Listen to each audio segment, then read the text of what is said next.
The Ultimate AMiibo League!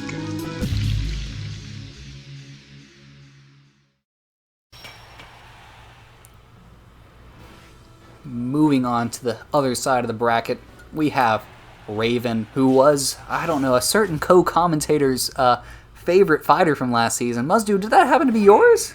It may have been, if we're being honest. Versus King Canon, named by Kim. And so we know that King Canon is just a very great amiibo to play as and very difficult to play against when you're using real people.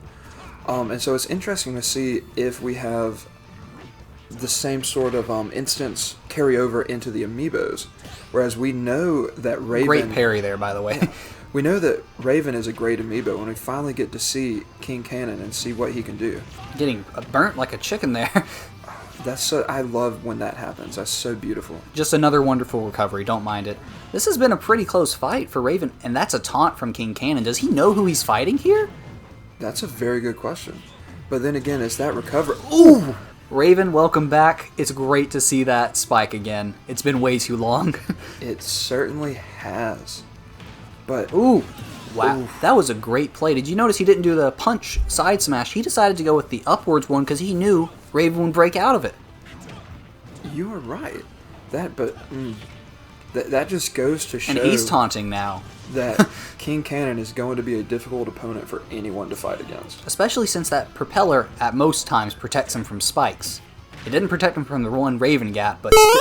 Oh no. Was that a footstool? A footstool from King Canon when he had 72% damage and Raven had practically none on him, making this fight go from Raven's favor to King Canon's favor, just like that. He's heavy enough that he can, maintain this damage for long periods of times.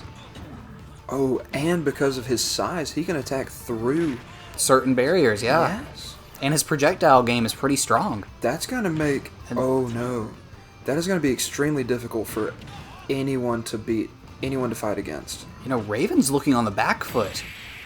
Oh, my goodness. I was not expecting to see Raven go out this early, getting no points for the first time ever in his career because of how the point system, but... And got beat by 2 stocks. 2 stocks. Wow. King Canon, welcome to the league. After so many fights that just seemed so quick... Oh, somebody's playing Miitopia. We get into Bork versus Eclipse. It's happened forever, it feels like. Eclipse has won a tournament in Season 1, but didn't really do anything in Season 2. And in Season 2, Bork was a very consistent fighter. What are you expecting from these two fighters this season? This season, yeah, I'm expecting some more middle of the road type finishes, middle of the road type fights. We're probably not going to see any spectacles like we just saw from King Canon, or like we could see from Raven in previous seasons and Balstoice every time he shows up. But I am expecting a series of good fights that just may not be considered the most exciting. I mean, I do know that Bork has his fans out there.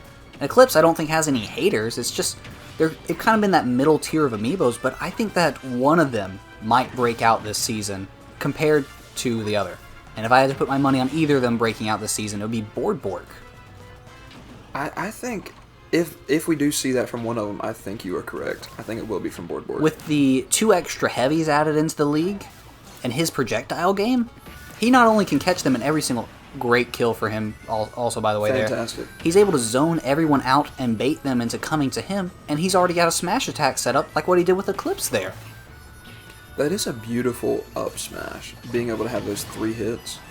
It is quite good, because if they try to dodge once, most times the dodge lag brings them into the 3rd one.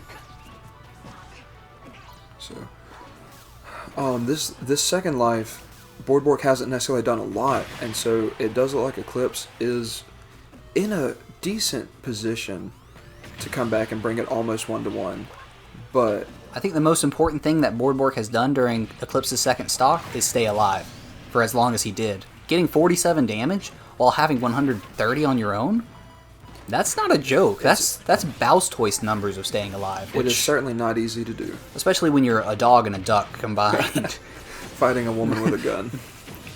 Yeah, an electric gun. A spam of that projectile from Eclipse right now. Well, she doesn't have many projectiles. She just wanted to be included in the projectile club. I suppose you're right. And that was a nice little move, and we're even.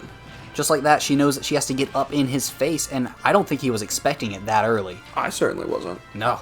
We're about to approach the halfway mark into this match, too, and this has probably been the longest match so far. The other ones have been pretty darn quick, close to that 2-minute mark, and this one's nowhere close to ending. This match is already longer than the previous match was. Yeah. 1 minute 50-something seconds.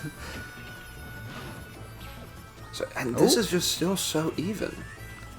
Yeah, not a clear victor of this stock like there was with the first one. He had to hit it one more time to actually get her, but not quite enough. Both teetering at 130. 150. Great directional input from Bork to stay alive, and a dodge to get back in it. And back Eclipse air clears him out of there, but Eclipse at kill percent. Yeah, it's such a high percentage. One good hit, and this is back to 1-1. A win for her in this situation would be getting Bork with 20 damage before she does die. Looks like she's almost halfway there. She's already halfway there. And ooh. If she had a proper spike, that would have been game over. But it could have been. At 187, she doesn't make it. No. 11% isn't too bad, but now she gets him up to 40 in one little combo. Is quite nice. Maybe she heard what I said about how I thought Bork would be the better of the two if it came to a season-long format. Maybe, and she probably didn't like that. Oh no, in front of the gun. She is a tournament winner. She's still trying to prove that it wasn't just because Balstoy's got eliminated by Jin Kazama twice that she lost. Oh, no my stinking goodness. way. We were blessed with that fight. I know it wasn't the most flashy fight to begin with, but Bork proving to not only us, but to his fans, that he does know how to close out a fight when he's on the back foot. After another exhilarating matchup, I don't even know what to expect from Big Boss, who got third in the points last season for being so consistent, versus Venus, a show-off AMiibo. Now, we've never seen a show-off personality with one of our AMiibos before. No, most we've seen is a Thrill Seeker with Kraken, but that was just more for them to get high on like their abilities. Venus is here to make a show for us. I'm quite excited as to what this may bring us. Okay, maybe nothing. Well, you can, if you have your bingo cards, Big Boss SDing, you can mark that off. That's practically a free square. I don't Within know. the first 15 seconds. I don't know why he does this. It makes me more annoyed than happy to watch, but I guess you just have to put your head down, say that stock didn't matter, and I have to come out here, and now I have to kill Venus I love in that absolutely poison no time. cloud. I trained him to use that very well. He actually disguises himself in it sometimes to hide a charge move. That's beautiful. Close to that. Oh no. You know, Oh. he just waited. Oh my goodness. He truly is showing off for the fans against not a joke of an AMiibo. I mean, while Big Boss isn't known for the flashiest of fights, he is known for hiding C4 on people and winning the match sneakily. But this is looking like Venus might not only make it through to the next round, but might make it with an extra something in his pocket. That from now potentially, but that from a rookie in their very first match. Now that's one heck of a show off. Especially from someone who's... Oh, the box is out. Especially... Oh my goodness. Oh good golly. I love watching Venus run. His little plant feet just... Wow. Oh my goodness. Not only has Venus won as a rookie, joining the ranks of Demos and other fighters from this season, but he got a 3-stock in his very first match. That's the exact type of smile I expect from a show-off. Muzdu, any thoughts besides, I can't wait to see more of this guy? I'm shocked. Let me know in the comments if you get that reference.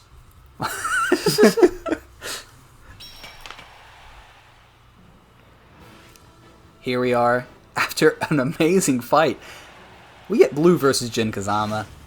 We all kind of know these fighters. They've been here since Season 1. Jin Kazama has never been the best fighter, while Blue has never lived up to his potential. And unless I'm mistaken, Jin has never come out on top in this matchup before. I don't believe so, and doesn't look like he's getting any closer. Well, They don't even want to play on the stage. They like the side. That's certainly what it looks like. But we've been blessed with this first This first round so far, of this yeah. tournament. We've had 8 great fights. Well, this is the 8th. Oh my, it's going to be a great one, right? We've had 7 great fights, with this last one looking great so far. With Blue getting another spike, cementing his legacy of getting a spike in every season. So, for those that aren't keeping up with that stat, I am. At least 1 spike in every season. Sounds easy enough, does not happen. Especially if you can't win a match. Looking at you, you know who I'm talking about. Well, Jin Kazama has won some matches. Yeah, I know. But Not he many. won more than Sir Bubble did last season. But Sir Bubble did fortunately come out on top this time. That is very true. And if you look at that, Blue's had a ton of damage.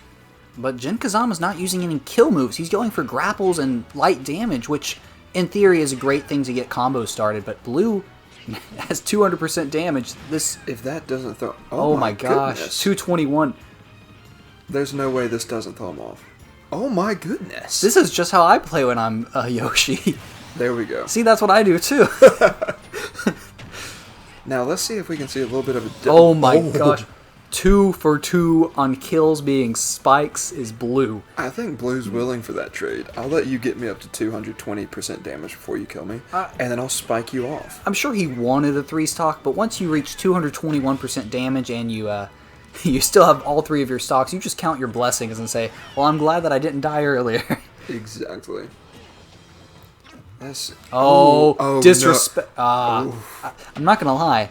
As a watcher of the sport, I was almost hoping that he was going to egg him all the way to the bottom, but that was a move that's almost the same level of show-off that we saw from Venus earlier. What we saw from Venus was honestly slightly disgusting, but in the good for positive viewership, way. yeah. He's just hitting him against the stage like a tennis ball. And good night. Blue is back, everyone. Jin Kazama did get several high damages, doing 350% damage throughout the entire fight, but wasn't able to quite get him through that. correct, Blue was in control of that entire fight. Agreed. Well, I'm happy that y'all are back watching this. I'm happy the UAL is back. It's great to be here with you, Muzdu. You ready for the next video? I absolutely am. Whenever it comes out.